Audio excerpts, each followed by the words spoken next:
Sensibiliser sur les systèmes de management qualité et les normes en milieu hospitalier en vue de permettre aux services publics d'atteindre leurs objectifs et améliorer les offres de soins au profit des populations, c'est le bien fondé de cet atelier dit de sensibilisation organisé les 28 et 29 juin réunissant cadres et agents des structures de santé civiles et militaires. Organisé par la Direction générale de la qualité du service public sous tutelle du ministère en charge du contrôle d'État, de la qualité du secteur public et de la lutte contre les antivaleurs de l'administration publique, cet atelier de sensibilisation parti du constat lié au traitement des patients dans les structures sanitaires servira de tremplin pour une implémentation réelle de la démarche qualité dans chaque service de santé en République du Congo. Cet atelier a été inspiré par des constats personnels de ma part et des autres membres de la direction générale.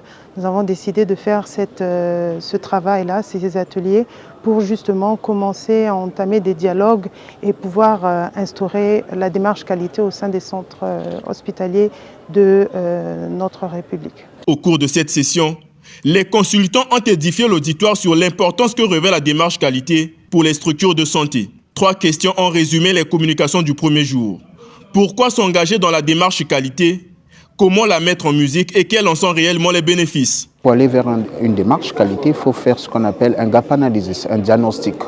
Il faudra premièrement diagnostiquer quel est l'état des structures de santé au Congo, notamment si on prend le cas du CHU. Quelle est de son organisation? Qu'est-ce qu'ils ont mis en place? Et qu'est-ce que dit la norme pour ce qui est de l'amélioration des exigences à mettre en place? Donc aujourd'hui, le seul premier constat qu'on a remarqué dans les échanges, premièrement, les structures sont demandeurs. Et la Direction générale de la qualité des services publics est prête à les accompagner dans ce sens en prenant attache avec certains consultants que nous sommes pour accompagner cet élan patriotique à mettre en place ces systèmes. Nous avions aussi parlé de la norme ISO 9001 qui est une norme de management de la qualité qui permettra à ce que le milieu hospitalier soit des hôpitaux de performance. Et puis aussi nous avions légèrement aussi abordé les différents types de normes. Il y a des normes fondamentales, il y a des normes de spécification, il y a des normes d'organisation et puis il y a des normes d'analyse et puis d'essai. Cet atelier de sensibilisation, lequel les travaux ont porté sous le thème « Qualité et normes en milieu hospitalier », a au cours de son 2e jour intégré dans le savoir des participants les gestes qui sauvent en cas d'urgence, fait un retour d'expérience des sapeurs-pompiers et mise en lumière les signes préventifs avant-coureurs d'un accident vasculo-cérébral. La principale cause des AVC au niveau de notre service, c'est en rapport avec l'hypertension artérielle qui est souvent ignorée par cette population. Et donc, pour réduire les AVC dans notre contexte, vu le coût financier que relève cette maladie, correspond à près de 400 000 francs CFA pour une prise en charge de 10 jours. Donc, la prévention est l'élément principal. Cette prévention passe donc par un bon régime alimentaire qui doit être équilibré, par la réalisation d'une activité physique et également par faire son bilan de santé de façon régulière à partir de 40 ans, voire plus tôt, parce qu'on a remarqué l'hypertension artérielle chez nous en Afrique, chez le noir, est de plus en plus précoce. Le système de santé congolais éprouve encore plusieurs difficultés à répondre qualitativement aux défis des soins appropriés. Les participants vont dorénavant expérimenter les nouveaux mécanismes afin de pallier aux insuffisances des secteurs. Et nous avons beaucoup appris. Ça nous a permis de faire le point par rapport au travail que nous faisons au quotidien et constater que nous avons beaucoup de défis à relever.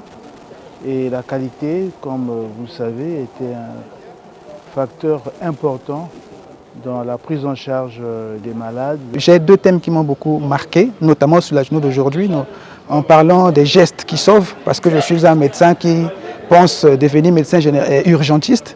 Et donc ce sont ces gestes-là qu'en principe, tout un chacun de nous doit être en mesure de les poser. Pas seulement des médecins, mais y compris la population dans n'importe quel endroit de la société où il se trouve. Et puis le 2e point qui m'a aussi beaucoup marqué, c'est celui que le professeur Panzou vient de présenter sur les AVC. Généralement, comme il a su le dire, c'est un problème de santé publique. Ça veut dire qu'aujourd'hui dans le monde, précisément au Congo, il y a beaucoup de cas de décès que nous enregistrons liés à cette pathologie. La Direction générale de la qualité du service public a, au cours de cet atelier de sensibilisation, démontré son engagement à intégrer dans tous les services publics les systèmes de management qualité, une plus-value pouvant contribuer à l'amélioration des performances des administrations publiques. Mobilisons-nous pour transformer nos administrations hospitalières en créant davantage de conditions adéquates dans la délivrance des services de qualité aux usagers. Nous voici donc tous dans un parcours qui focalise sur nous l'attention des filles et fils de notre pays, le Congo. Nous devons rester en éveil pour mener à bien nos missions et surtout pour éviter de baisser la garde. Cet atelier de sensibilisation pourra s'étendre dans d'autres secteurs, a laissé entendre sa directrice générale, Laurent Tekia Okuya.